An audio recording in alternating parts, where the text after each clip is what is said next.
कि ये अज्ञानी है या ज्ञानी है? अगर मेरे साथ आप चलिए तो हम जो 3 गो उदाहरण दिया, हमारे गांव में एक लड़का है जो पूजा कराने जाता है, वो दारू पीता है, भांग पीता है, यादव का लड़का है और जाता है पूजा कराता है, झाड़ फूँक करता है। रामपुर में है तो वो तो खैर पूजा पाठ कराते हैं लेकिन वो मांस मछली नहीं खाते हैं, लेकिन पंडित नहीं है वो। उसी प्रकार से बहुत जगह भूमिहार यदि यहाँ दक्षिणी गाँव है जहानाबाद में, मखदूमपुर में, जहाँ कहाँ विधायक रहे हैं, वहाँ के एक दास जी हैं जो भूमिहार को छोड़ करके बाकी सब घर में पूजा कराते हैं वो, तो वो पुजेरी हैं। तो मेरा कहने का मतलब पुजेरी सिर्फ ब्राह्मण ही नहीं है, इसको आप मान लीजिए। बहुत जगह ऐसा होता है कि पूजा कराते हैं लोग दूसरे लोग, और उस पुजेरी के लिए हमने कहा है कि चाहे जिस जात का हो, भांग आती गांजा पी करके, भांग खा करके, दारू पी करके और मांस खा के जाके पूजा कराता है, और जिसको ज्ञान नहीं है श्लोक का और ठगता है, किताब लेते जाता है, हनुमान चालीसा पढ़ता है, उसके लिए हमने हरामी शब्द का यूज़ किया है। और ये हम करते रहेंगे, सैकड़ों बार कहेंगे कि वैसे लोग हरामी हैं। सर, जो जिस बीजेपी नेता ने इस तरह का आपत्तिजनक बयान दिया था, उसे पार्टी ने, वो उनका काम है, उनका काम है। इसी से समझ लें कि अगर निकाल दिए तो समझें क्यों गलती किया है, तो निकाल देने से समाज को तसल्ली नहीं होगी।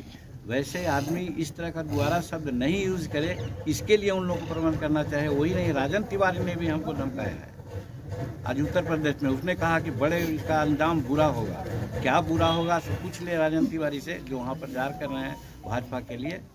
और दूसरी बात हम नहीं करना चाहते हैं, लेकिन एगो माननीय सांसद हैं, पूर्व सांसद हैं, उन्होंने कौन शब्द का यूज़ किया है, हमको लगता है उस शब्द का अर्थ नहीं जानते हैं। तो वैसे लोग और भाजपा के हैं तो उनको समझावें। सर, कहने का मतलब अखबार में जो जिस तरह मांझी जी का जीव काटने वाले हैं, वो काट के दिखाए तो हम 50 लाख नहीं काटेंगे, या कुछ ऐसा है? होगा, मुझे जानकारी नहीं है, लेकिन प्रतिक्रियाएं तो होती है। जब आप जो आदमी समाज सुधारने चला है, 41 वर्ष के राजनीतिक जीवन में नहीं किसी प्रकार की बात किया और आज समाज के बारे में बोल रहा है, क्योंकि अंतिम समय है, सबको हमको समझा करके जाना चाहिए। और उसको अगर कुछ कहता है तो कुछ लोगों को दुख लगा होगा, तो उसने प्रतिक्रियाएं दी है। तो आपके बयान से अगर 11 लाख में उसका जीव काटता है तो जो औसा बोलता है उसको काटेगा जीव तो हम 50 लाख देंगे। तो ये उसकी प्रतिक्रिया है, उसके बारे में। अच्छा सर, आपके बयान से ब्राह्मण अगर लेते हैं तो हम समझते हैं कि हमारे लिए वो अनर्थ करते हैं। हम उनको पूजा करते हैं, हम उनको सम्मान देते हैं। ब्राह्मण से मेरा क्या मतलब है भाई?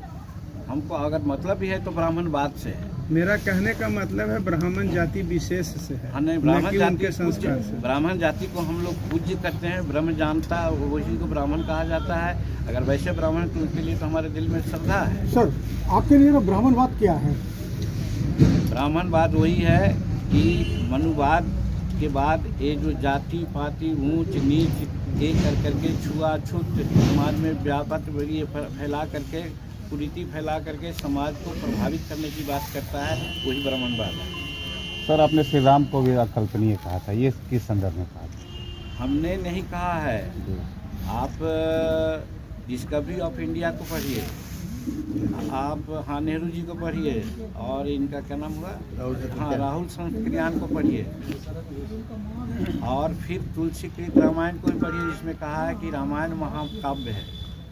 महाकाव्य कोई ऐतिहासिक तथ्य पर नहीं लिखाता है, वो लिखाता है काल्पनिक। ये प्रेमचंद ने बहुत सी बातें लिखी है, शंकर जी ने लिखा है, वो साकेत उकेत में बहुत सी काल्पनिक पात्र हैं, तो वो सब वास्तविक नहीं होते हैं। प्रेमचंद जी ने जुम्मन मियाँ और पवन चौधरी की कहानी कहा कि समाज को एक नीति निरूपित करना चाहते हैं, तो वो काल्पनिक है। उसी प्रकार से राम शब्द कह करके बहुत अच्छी बात कही गई है।